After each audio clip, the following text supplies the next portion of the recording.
Hello everyone, thanks for tuning in to KT Garage. If you have a BMW X5 with a sunroof, chances are you can get leak into your cabin at some point. They're notorious for leaking inside a cabin just because the drain tube is plugged. And over the years, this is a 2016 X5, and over the years, dirt and grits and things that bypass the sunroof come down and they try to get through the drain tube, plugged up the drain tube. In this video, I'm going to show you how to address that issue on the passenger side. Now on the driver side, it's pretty straightforward. I have a video on that. I'll attach it at the end for you, where you can just, remove a couple of things, pull the inner fender liner, and then reach in, get a fishing line, get a weed whacker line up and then free it. But on the passenger side, it's a completely different ball game. I'm going to show you how to work with that. It's going to take a lot more work on the passenger side. Okay, so on the passenger side, here's your drain tube. And guess what? It's tucked in behind the windshield washer fluid tank. You can't get to it by getting the piece of inner fender pull away and reach your arm in there. You're never going to find it. You won't have access to it. The only way to get to that is to take your fender out. So I'm going to go back to the beginning where I'll show you how to remove the fender, and then I'm going to show you how to get the weed whacker line up and try to free up that drain plug. Okay, so first things first, you gotta take the wheel off using a 17mm socket. Remove the bolt and get the wheel off. I jacked it right there, and there's a jack point under. You see it is a plastic piece that you need to jack up from there. Now you see that under there, I place a jack stand. It's not touching, but I put it right where the lower control arm is, where the swivel is. That's the strongest area. I'm not gonna lower it down. It's just like a safety, secondary safety in case the hydraulic jack failed. So I'm gonna leave it as that for now. Then I'm gonna focus on getting this done. Now you see this. First thing first, I'm going to remove this fender flares right here. And these, you're going to have to use this tool right here. And it's metal. Don't use the plastic removal tool. It ain't going to work. This thing is super hard to deal with. You got to manhandle this and get it out. It's probably going to get broken. You got to get some new ones. So that goes for all of this here. And then over here, it takes an 8mm. So I'm gonna go ahead and get all that off so we can get this fender flares off to get the fender out.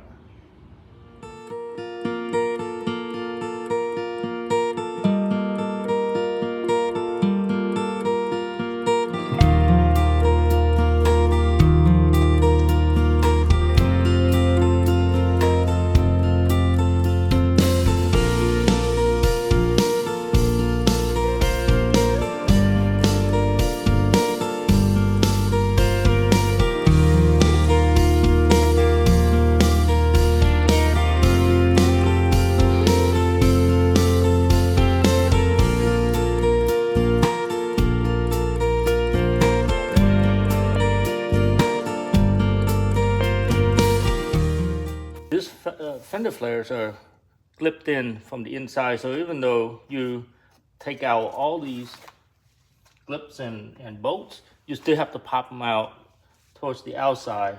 So I'm going to attempt to go in here and start grinding it out. That's the only way to get them out. Hopefully I don't damage it. Okay, so these fender flare is held by these clips here, and what you need to do is definitely need to manhandle it just pull it straight out. Start from the bottom first, and then just work your way up, and basically just try to pull it out, and try not to break these tabs. Now these are pretty solid. I mean, I didn't break any of this tab by holding it and pull it out, so should be good. Okay, so next what I want to do is I need to partially remove this inner liner, and the reason for doing that is there's a couple of screws in here you got to get inside to relieve it from the front bumper assembly to pull this out. You don't need to remove the inner liner completely. All I'm going to do is just take some bolts out of this area, just enough for me to pull this down and do some work on the inside.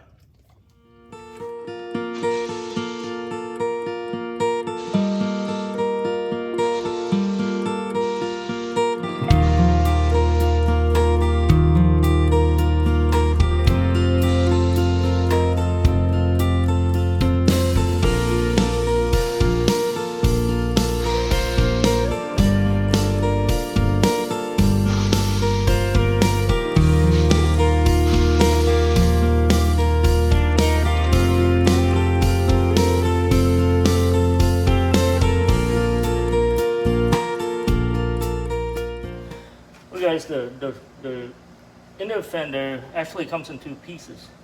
It's split right down the middle. So I decided to just completely take the front piece out to be able to get inside and work with the bolts in there. You just gotta take a bunch of bolts and then it'll come out fairly easily. You can see all the bolts are out. And everybody just pull this right out. So now you can just put your head in here, look inside, and see where those bolts are. They're bolting the bumper to the fender. Okay, so there's two torque screws that you need to remove. There's one here, and there's one under here. And these two is what bolting your fender to this bracket that goes to the top and is also connected to your bumper. So you gotta back out those two torque screws. Now let's take a look at the top.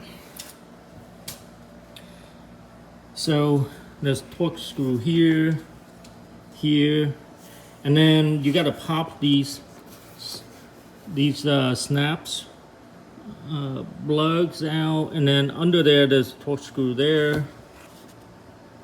Let me see. There's like a bunch of them. There's one there, and then don't miss the one up here. There's one here as well.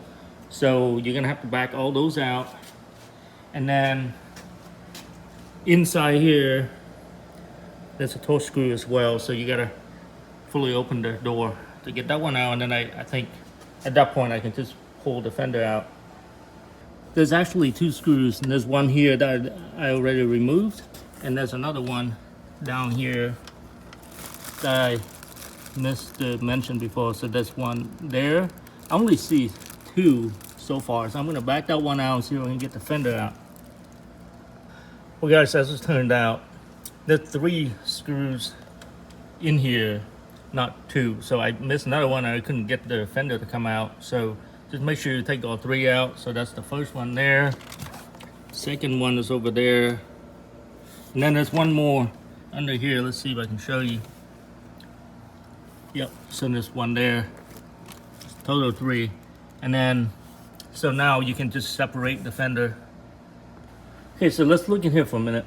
So this part of this piece right here is, well, it's belong to the fender. So you're gonna have to remove like all these bolts that holding on to it.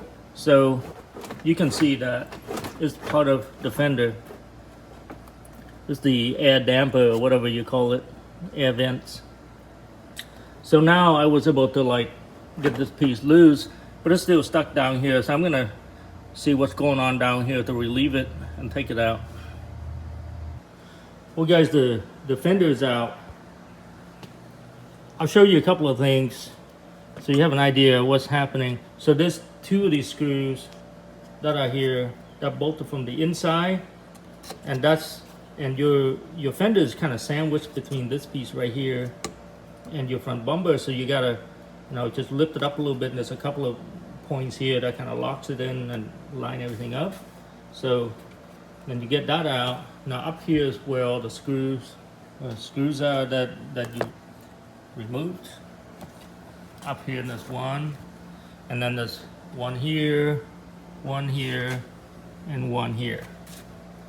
And then of course you got to take like all of these bolts out, because the air extractor is kind of hooked up to the fender. Now what I was supposed to do was remove this molding. It seems like it's a lot of work, so I didn't feel like doing it. So I pulled this back, and I came in with a screwdriver, and then I just force this down, push it out, because this is what locked in your fender. So, and then what happened is the fender actually get bolted down in two places, and I didn't realize it was actually bolted down. I thought it was a snap in. So I pull on it, and I broke two pieces, which just fine, because the fender is bolted on in so many places. I don't think it's necessary to really have those two mounting bolts. Well guys, so I don't really have a problem with the drainage on this side, but I took my fenders off to service this tank right here because I have a leak on my windshield washer fluid. So, but while I'm here, I'm gonna clear this drain, just for future. Maybe it's gonna get clogged up in a month or two, I don't know. So I'm gonna go ahead and service it. But while I'm at it, I'm gonna show you how to do it. So you just get this weed whacker line right here, and you just feed it through.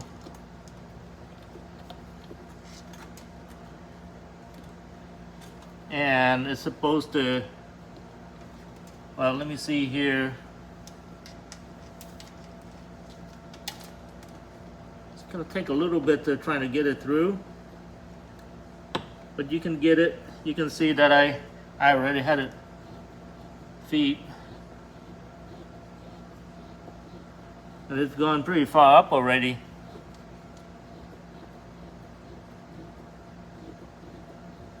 Well, let's see how far up it goes.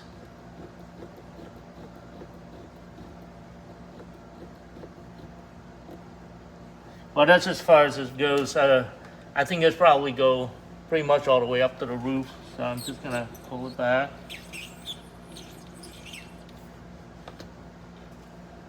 And you can see that there's like a lot of dirt and things in here. So I'm just gonna get a towel, clean it, then go back in again, and then after that I'm going to try to pull some water at the top and see if it's going to drain properly. Well guys, I'm taking just a little bit of break, and then I'll come right back to the X5 project and finish it up. I want to introduce to you a project I've been working on for the last 3 or 4 years. Such an awesome project, and I designed and built this off-road vehicle from ground up. It used to be a Humvee. All the suspensions and drivetrains are Humvee, but the body looked more like a Halo Warthog. You guys play the video game Halo, you know what the Warthog looked like. So I designed it just like the Warthog, but it's kind of a cross between the Humvee and the Warthog. Check it out. It looked just awesome. It's much wider, much taller than a Humvee, and it's going to be an off-road monster. I have over 50 episodes on this for you to check it out. I really need your support on it to view the videos. I'm going to attach a link to the latest video of this. I call it Super Hog, for you to view and support the channel. Thank you. I definitely can hear the water running.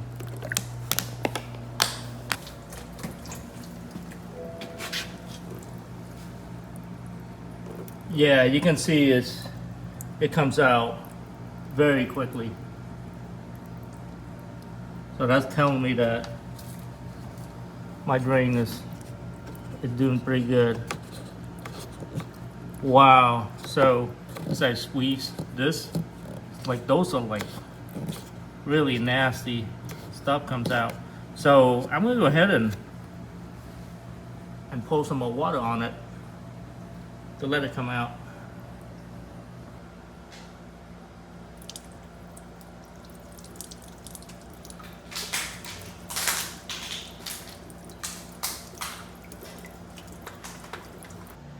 Well, so now is the time to get the fender back on. The drain is completely clear, so I think I'm gonna be good for many years to come. I'm glad that I was able to do that while I was in here and get that taken care of.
Alright, so the fender is in.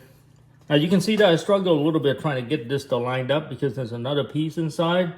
So, but just take your time. There's a little pin that will connect these two together. So you just made them together. It's not too bad. So that went in. And then over here, I kind of just like push this thing straight down because I really don't have to deal with this whole molding piece out here, which is real nice.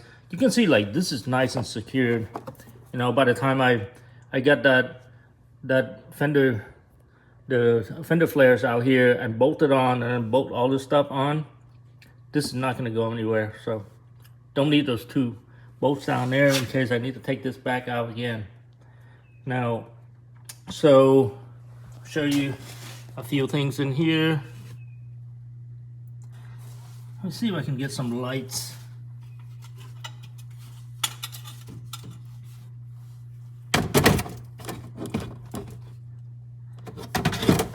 All right, so there's this one bolt here. I get that secured, and then there's two on the inside. There's one here, and then that other one is over here. So there's three on there. Just torque them up. And then up here, there's this one here. There's one here, and then under here, there's that one, and then of course the one all the way up here, and then torque them all up. So this is all torqued up. Now let's take a look at the inside, the door. So there's three bolts.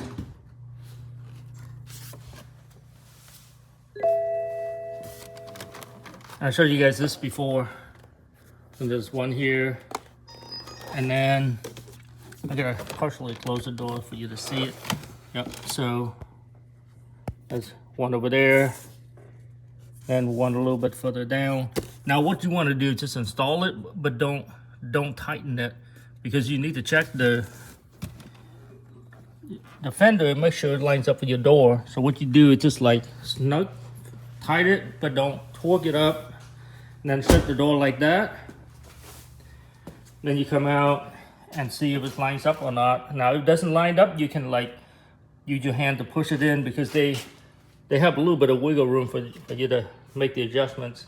So you can see that I did the adjustments, and now it's like completely flush. Everything is nice and leveled. So that part is done. I torqued those up already. So now it's time to get the inner fender on. Okay, so I got the inner liner, or at least half of it, that I took out all back. There's a bunch of bolts that you just need to remember where you took them out from so you can get them back in. There's a couple things I wanted to make sure you remember to put that bolt. There's a bolt here that there's a nut there that you need to take out and put back. There's a push pin. There's another push pin over here. Everything else is a bolt or a screw that you need to screw them on. There's like a bunch of them. And there's some are here, and I believe this one I took out. That's about it. So now the last step is I'm gonna get the fender flare back in, and I'm done.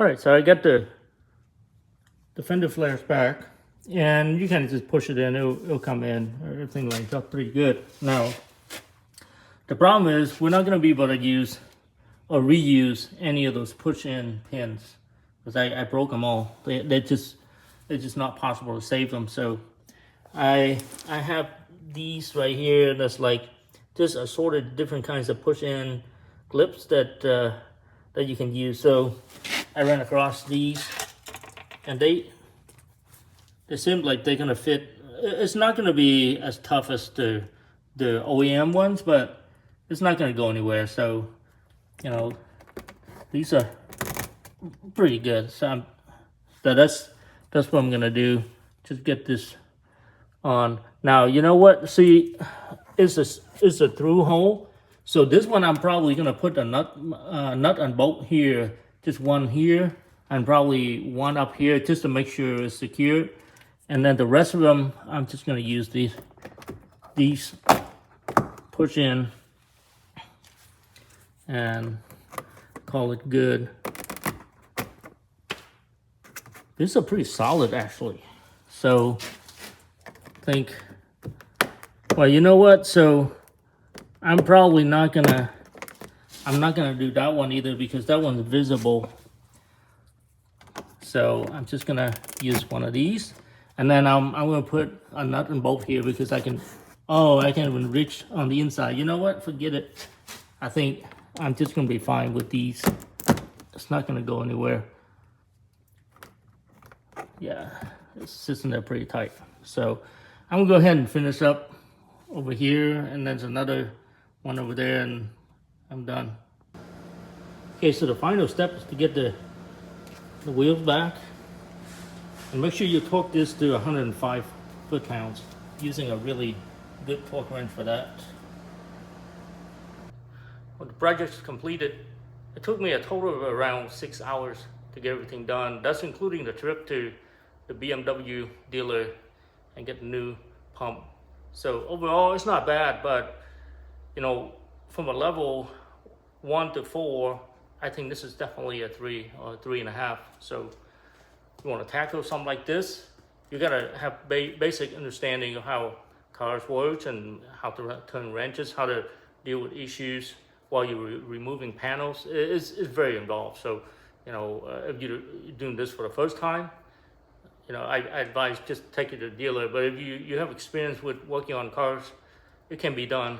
And I got it done. So it is possible, but just plan out for an entire day, possibly 2 days in the weekend to get it done. Well, guys, I appreciate you tuning in, and please don't forget to check out the Super Hawk build that I was talking about earlier. Please check out the video. You love cars, you're gonna love the videos, and just watch me build the off-road monster.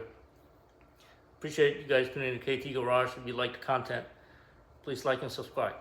Thank you.